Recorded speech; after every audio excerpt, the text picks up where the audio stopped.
Bienvenidas a un nuevo episodio. Amigas, hoy continuaremos el estudio del capítulo 13. El episodio anterior estudiamos el significado de lo que Jesús hizo con sus discípulos al lavarles los pies y terminamos en el versículo 11. Como vimos, cuando Jesús llegó a lavarle los pies a Pedro, éste se negó y Jesús le dijo que si no lo lavaba no tendría parte con él. Por eso Pedro le contestó que entonces le lavara la cabeza y las manos. En el versículo 10 leemos que Jesús le dijo que el que ya se había bañado no necesitaba lavarse más que los pies, pues ya todo su cuerpo estaba limpio, y agregó: «Y ustedes ya están limpios, aunque no todos». En el versículo 11 leímos que Jesús sabía quién lo iba a traicionar y por eso dijo que no todos estaban limpios. El versículo 11 explica el versículo 10. Jesús sabía quién lo traicionaría. Judas no tenía parte con Jesús. Esto nos aclara que Jesús estaba hablando de una limpieza espiritual. Muy bien. Ya que entramos en contexto, leamos de los versículos 12 al 30. Acompáñenme. Ok, entonces empezaré leyendo desde el versículo 12. Cuando terminó de lavarle los pies, se puso el manto y volvió a su lugar. Entonces les dijo: ¿entienden lo que he hecho con ustedes? Ustedes me llaman Maestro y Señor, y dicen bien, porque lo soy. Pues si yo, el Señor y el Maestro, les he lavado los pies, también ustedes deben lavarse los pies los unos a los otros. Les he puesto el ejemplo para que hagan lo mismo que yo he hecho con ustedes. Ciertamente les aseguro que ningún siervo es más que su amo, y ningún mensajero es más que el que lo envió. ¿Entienden esto? Dichosos serán si lo ponen en práctica. No me refiero a todos ustedes. Yo sé a quiénes he escogido. Pero esto es para que se cumpla la Escritura. El que comparte el pan conmigo me ha puesto la zancadilla. Les digo esto ahora, antes de que suceda, para que cuando suceda crean que yo soy. Ciertamente les aseguro que el que recibe al que yo envío, me recibe a mí, y el que me recibe a mí, recibe al que me envió. Dicho esto, Jesús se angustió profundamente y declaró: ciertamente les aseguro que uno de ustedes me va a traicionar. Los discípulos se miraban unos a otros sin saber a cuál de ellos se refería.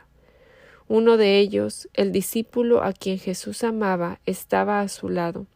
Simón Pedro le hizo señas a este discípulo y le dijo: «Pregúntale a quién se refiere». «Señor, ¿quién es?», preguntó él, reclinándose sobre Jesús. «Aquel a quien yo le dé este pedazo de pan que voy a mojar en el plato», le contestó Jesús. Acto seguido, mojó el pedazo de pan y se lo dio a Judas Iscariote, hijo de Simón. Tan pronto como Judas tomó el pan, Satanás entró en él. «Lo que vas a hacer, hazlo pronto», le dijo Jesús. Ninguno de los que estaban en la mesa entendió por qué le dijo eso Jesús. Como Judas era el encargado del dinero, algunos pensaron que Jesús le estaba diciendo que comprara lo necesario para la fiesta, o que diera algo a los pobres. En cuanto Judas tomó el pan, salió de allí. Ya era de noche.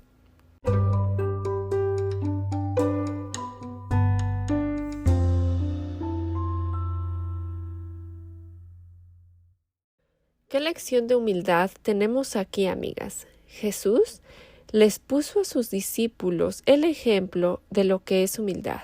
El Maestro y Señor, el que el Padre había puesto todas las cosas bajo su dominio y que había salido de Dios y volvería a Dios, le había lavado los pies a los discípulos.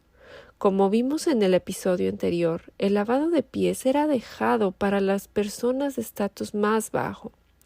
Jesús les explica cómo funcionan las cosas en su reino. El que quiere hacerse grande deberá ser servidor.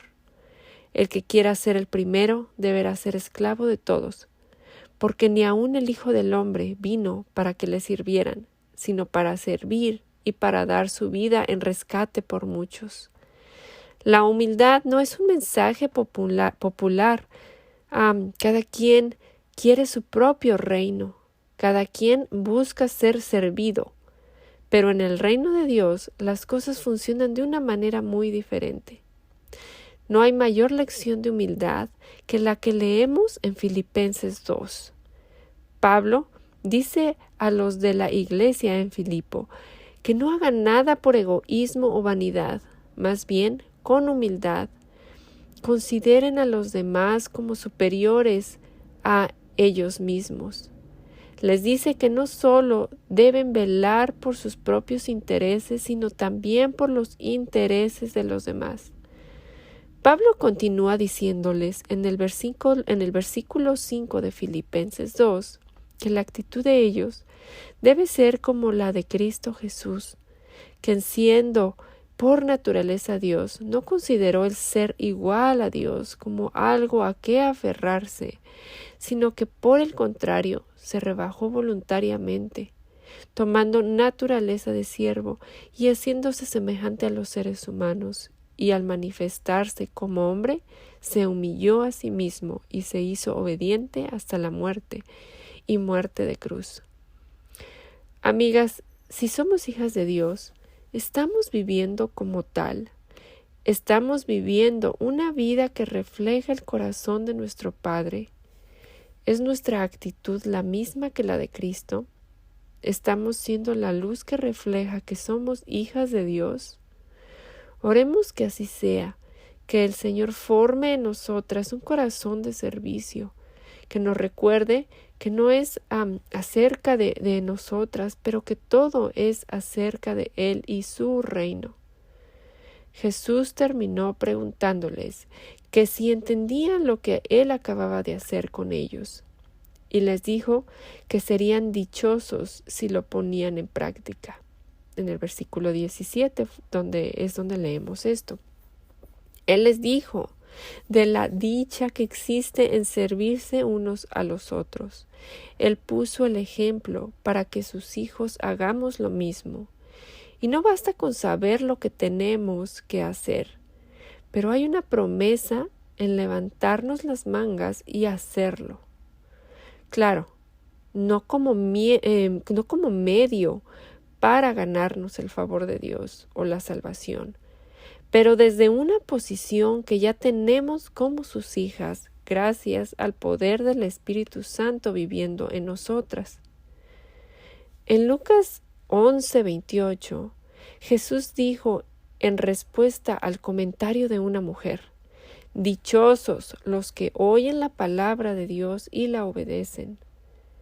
En la carta de Santiago, en el capítulo 1, versículo 22, él dice: no se contenten solo con escuchar la palabra, pues así se engañan ustedes mismos.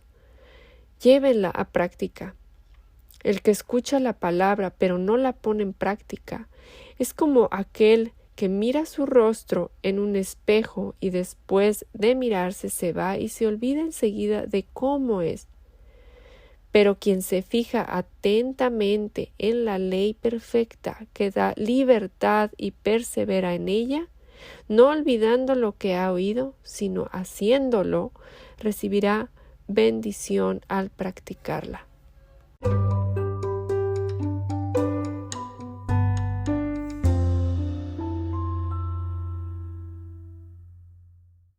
Después de que el Señor Jesús les lavó los pies a los discípulos y les dio esta lección de humildad, Él volvió a predecir la traición de Judas y dijo que no se refería a todos ellos cuando afirmaba que ya estaban limpios, que Él sabía a quiénes había escogido y continuó mencionando el Salmo 41:9.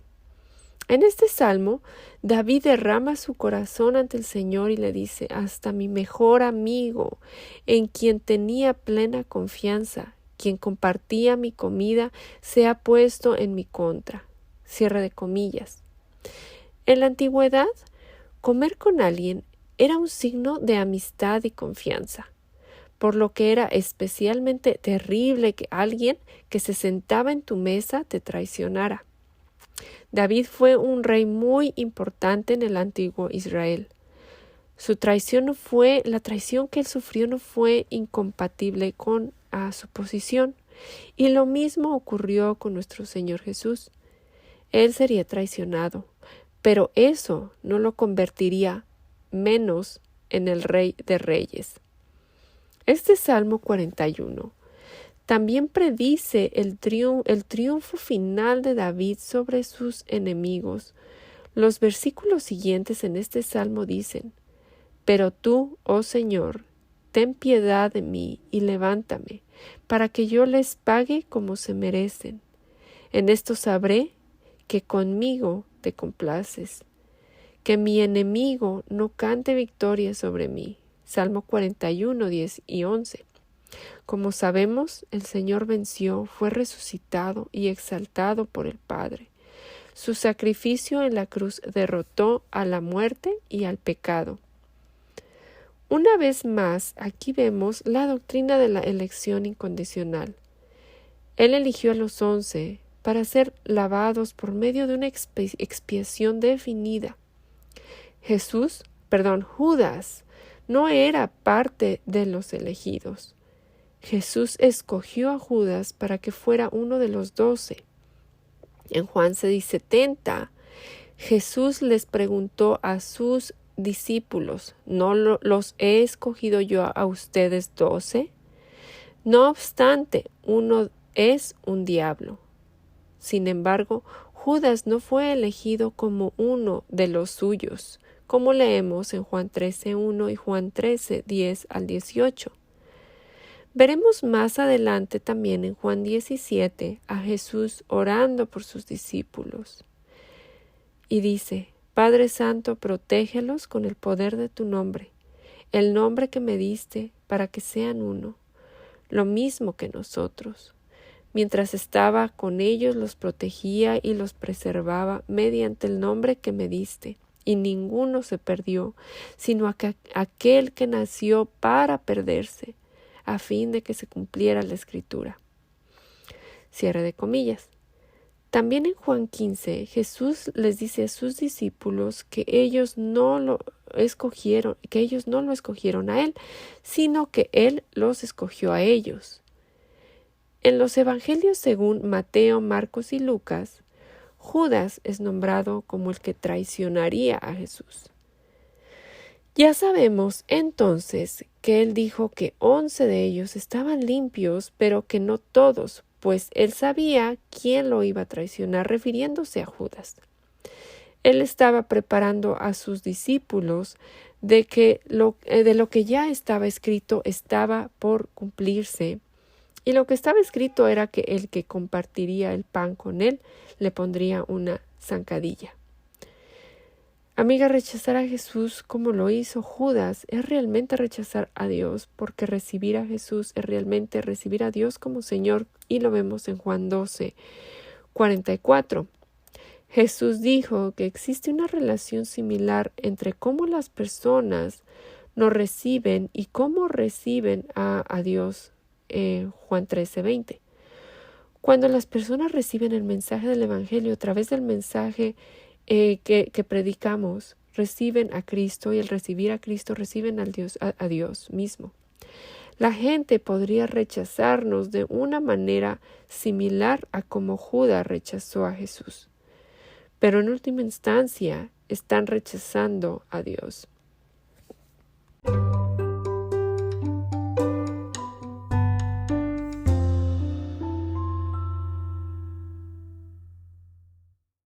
El versículo 21 nos dice que Jesús se angustió profundamente y declaró que ciertamente uno de ellos lo iba a traicionar. Los discípulos no sabían a cuál de ellos se refería, y Pedro le hizo una señal a Juan para que le preguntara que a quién se refería. Después de que Juan le preguntó que de quién hablaba, Jesús le contestó que aquel a quien él le diera el pedazo de pan sería el que lo traicionaría. No hay indicación de que Juan dijo a Pedro o a los otros la respuesta de Jesús, porque algunos asumieron que cuando cuando Judas salió del lugar, él se había ido a comprar lo necesario para la fiesta o que daría algo a los pobres. Jesús le dio el pan a Judas y Judas lo tomó. Él no lo rechazó. Tan pronto como Judas tomó el pan, Satanás entró en él y Jesús le dijo que lo que iba a hacer lo hiciera pronto. El texto menciona que era de noche. Estaba oscuro en cada sentido, oscuridad afuera y oscuridad en Judas. Judas es una buena ilustración de uno que camina cerca del Señor Jesús, uno que escuchó sus palabras, uno que en el exterior se veía como los otros. Los 11 discípulos no vieron en Judas algo obvio que los llevaría a pensar que sería él el que traicionaría a Jesús. Él estuvo expuesto a las mismas enseñanzas que los otros 11 y sin embargo rechazó y traicionó a Jesús por su propia elección.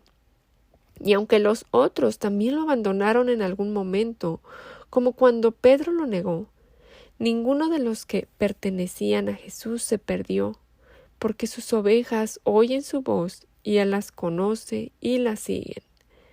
Jesús les dio vida eterna y no permanecerían para siempre alejados de Él, ni nadie las arrebatará, ni los arrebató de su mano, y nadie puede arrebatar a sus ovejas tampoco de la mano del Padre.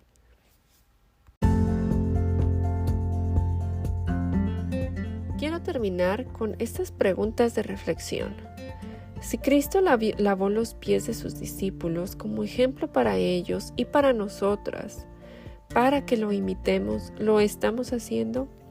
Quizás no literalmente, pero simbólicamente. ¿Estamos siguiendo el ejemplo de humildad de Jesús? ¿Estamos usando nuestros dones y talentos dados por Dios para servir a los demás y edificar su iglesia? Seguir a Jesús significa morir, despojarnos de nosotras mismas, morir a nosotras. Significa servir, significa que con una actitud humilde cada una de nosotras considera al otro como más importante que a sí mismo, no buscando cada uno nuestro propio interés, sino más bien los intereses de los demás.